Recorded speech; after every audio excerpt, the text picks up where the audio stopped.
Hello, everyone, and welcome to the Flow Over Fear podcast, where it is our mission to help you to rise above fear and realize your ultimate potential in leadership and life. I'm your host, Adam Hill, and it is my goal to share with you the human side of high performance. My guests share their experience with fear, anxiety, struggle, challenge, and most importantly, despite all of it, how they rose above it to achieve incredible results. So, if you're ready to rise up, let's get started. Hey everyone, welcome to this recap episode of Flow Over Fear, where I'm going to share a little bit about my interview with Dr. Alice Penn, who joined us from South Africa. She has an amazing story, but she has an amazing perspective on the world of personal development, of which she brings to her coaching, consulting, and speaking practice. As a former medical physician to C-suite executives, she has this, she had a first-person view into what it's like to be a high performer, but also bringing science to the world of change, which is powerful. It's not something a lot of coaches do. I mean, a lot of coaches, work on their personal experience, work from their personal experience to share that experience and deliver value. Some coaches bring some pseudoscience to that adding of value. But the great thing about what Alice does is that she's bringing the science of change, the actual science, which from what I heard from her was very validating. And it was validating because a lot of what she was saying that's backed in science, is backing some of the things that people might think of as frou-frou, or they don't want to practice because it just seems out there. Things like visualizing your best self, visualizing what you want to be in the future. It turns out, a lot of that is backed in how it changes our neuroplasticity, and that's a powerful thing. That's very validating. And the story she used to describe that was also very powerful. She talked about this future identity that we all hold, or that we all, should have and should practice, and that came from Viktor Frankel, who, if you don't know, he survived the camps of Auschwitz. He was a doctor, and a very, very highly educated individual who, like everybody else who was brought into the camps at that time, had their identity stripped from them. And as they had their identity stripped from them by the Nazi people running the camp, many people lost hope, and many people died. And amidst all of this death that was happening around Dr. Frankel, or Viktor Frankel, he found meaning. He found this purpose in this future identity that he had. And I won't I won't try to describe it in the same way that Alice did, because she did so wonderfully. But when Viktor Frankl was picturing his future identity, he was picturing himself continuing to practice. He was picturing himself authoring books and doing all these things, and it kept him, that hope kept him going. And for a lot of us, while many people were dying around him, and while a lot of that was, that there was certainly tragedy and suffering around Frankel at that time, that kept him going, and it gave him meaning during that really, really difficult time, to the point where after he got out of the camps of Auschwitz, that's what he became again. He became an author. He continued his practice, and he changed the world for the better. And I say this because a lot of us face hopelessness at certain times of our lives. I certainly have. I remember coming out of a jail cell thinking that I was useless to everybody because I'd done something that I never thought that I would do in my life. I drove while under the influence of alcohol, and I could have killed somebody. And that experience gave me a sense of hopelessness that shrunk my world down into this world where I was useless, where I had nothing to be to anybody. And And so that hopelessness, led me to some dark thoughts and some dark ideals that many of us face from time to time when we get in those situations.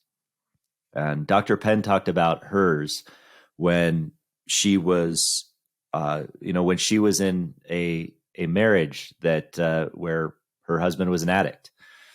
And, the tables were a bit turned on that from my story, but she was married to an addict. And when she had realized that she could not change her husband or change the addict, she left, went to live with her parents with nothing.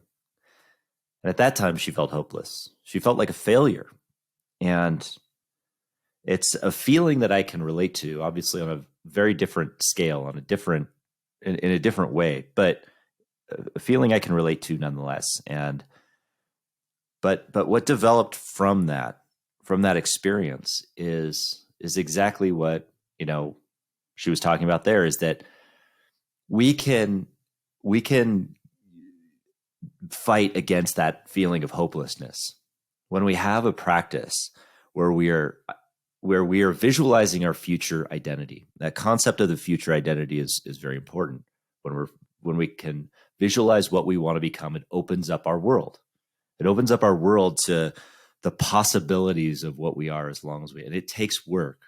As Dr. Penn said, it takes a lot of work to get to that point. And it takes those hopeless situations. It gives us these ideas that there is hope in those. And that's one of the most important points I want to bring home from this, because if we're feeling hopeless, just know that that's not the end. Know that that's not the end, that there is hope beyond that. And Dr. Penn is an example of that, from what she's achieved since feeling that hopelessness. I believe I'm an example of that, from what I've achieved since that hopelessness, because of the change that we've made. Dr. Penn talks about the science of change because she's passionate about that neuroscience and developing the right kinds of pathways to help people make the right kind of change. She talked a lot about being confined or being held by our limiting beliefs. And we're held captive by our limiting beliefs. And that was really the first step she talks about making those changes in her lives, is really removing that obstacle of those limiting beliefs. And one of the powerful things she said is that the beliefs that you hold, you are being held by. So you're being held by the beliefs that you hold. And within that, when we want to change, when you're able to change those limiting beliefs, it opens you up to getting out of that situation. It's something that she calls solving for stuck. And I know that stuck is an acronym, and part of that is working through the self-identity, is understanding that identity.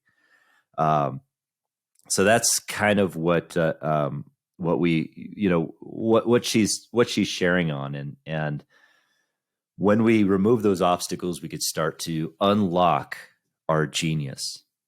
Dr. Penn was, talking about her history with anxiety, which is a trait that we share. We both grew up with the sense of this budding anxiety. I had it when I was young as well, and one of the things that resonated with me was also part of that condition that I share, which is that it led to this fear of failure. I didn't want to be a failure, which also was a component of, or led to, this sense of perfectionism, that everything has to be perfect. That, of course, lives in the same world as anxiety, that idea of perfectionism. Dr. Penn, Alice, called it unrelenting standards, that she set these unrelenting standards for herself. But as we kind of talked about within the interview, and this was an important part, that many of those traits that we may look at as bad, anxiety being one of them. I talk about this a lot, that anxiety can be a superpower. Well, we were able to share a couple of ways in which anxiety and those kinds of limiting traits can become superpowers that open up our world. With anxiety, it came to be as this compassionate bedside manner that she could turn into empathy.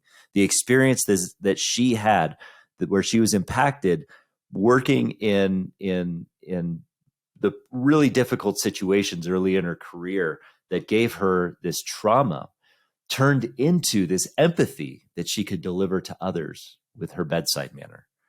The unrelenting standards that she set for herself, the perfectionism that it was, could become grit that could drive her forward, that could push her through those. So defining that and flipping those negative traits on their heels to become superpowers was powerful as well.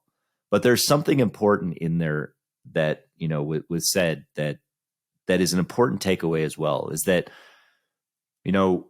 when we're trying to achieve, when we're trying to push ourselves forward, we don't all have to, we have to give ourselves some grace. We don't all have to be a Dr. Penn. We don't all have to be, we were talking about David Goggins. We don't have to be a David Goggins. We don't always have to be going at 110%. But, knowing what's best and finding that balance is important. There were many other points that we talked about in this interview, and I really want you to have a good listen to this, because I think a lot of people can relate to Alice Penn's story and where she's going. She became a high achiever, and from outside perspectives, when we look at achievers like this who go through medical school, who get great grades, who play musical instruments, and seemingly do well all of their lives, physicians to C-suite executives, start working in finance for the big four firms. We look at that from the outside and say that person's got it made. They've done so well in their life.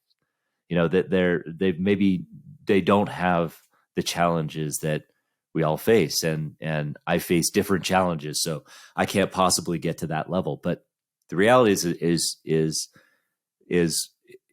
with gratitude, Dr. Penn shared her story, shared her challenges, shared what she overcame, which was a lot of challenge in her life, a lot of anxiety, a lot of fears, a lot of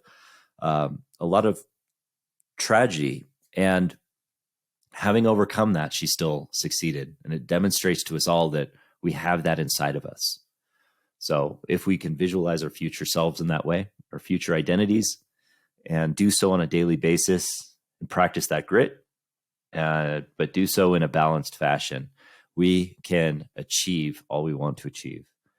So give this episode a listen if you haven't already. It was an excellent episode, a great conversation on identity and how we can shape our identities going forward. And if you want to get in touch with Dr. Penn and look into her coaching program, Success RX, Redefining Your Personal Path, then check her out, find her on her website, and find her on YouTube. Her name is Dr. Alice Penn, MD.